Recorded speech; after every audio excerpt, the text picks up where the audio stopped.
Good morning. This is Pastor Zach with the Goodland United Methodist Church. It is Wednesday, August 9th, and I'm here with your morning devotion. Today we're going to be reading from Ecclesiastes chapter 3, verses 1 through 8.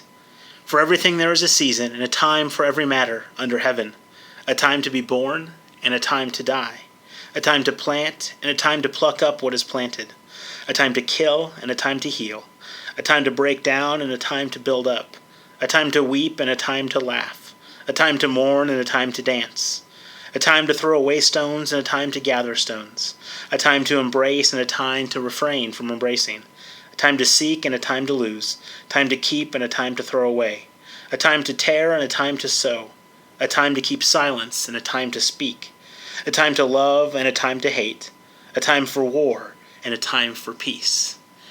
These words are written to remind us that there is a time for everything, that there must be appropriate time for anything and everything under the sky.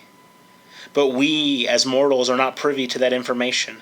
So instead of working hard to try to change what God has done, we should be happy and enjoy those good moments in our lives by eating, drinking, and taking pleasure in our work, but not trying to change the way things are. Recently, I decided to go back and read a novel from my youth. I read A Wrinkle in Time. It's been over 20 years since I've read this book, but as I thought about some parts of that book, this verse came to mind. I thought about the time for everything under heaven. You see, in the plot of this book, they discover a planet of an extreme enforced conformity. It's similar to Earth, with familiar trees, and ordinary hill in which the children arrive, and a town with smokestacks. But the horror of this place arises from its ordinary appearance that is endlessly duplicated. The house is all exactly alike, small square boxes painted gray. The people act similarly and dress similarly and do similar things, and everything is done to perfection. But the catch is, it is done without their control. They must submit to this way of doing things, a dystopia, one that makes everything perfect as they're told. But the problem is, if everything is always good or always controlled, it isn't truly a reflection of the emotions that God has given us.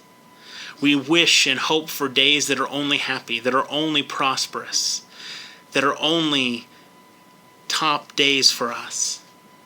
But too often we forget that we learn and we grow in the midst of hardship, in the midst of difficulty, in the midst of challenge. There's time for all these things. There's time for joy and a time for sadness. For if we don't know the one, we cannot know the other.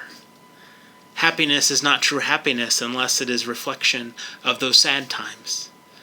That we have to realize that there's time for all of this, and not to wish away our experiences, as there's always something to learn. Remember, there is a time for every matter under heaven. Have a blessed day.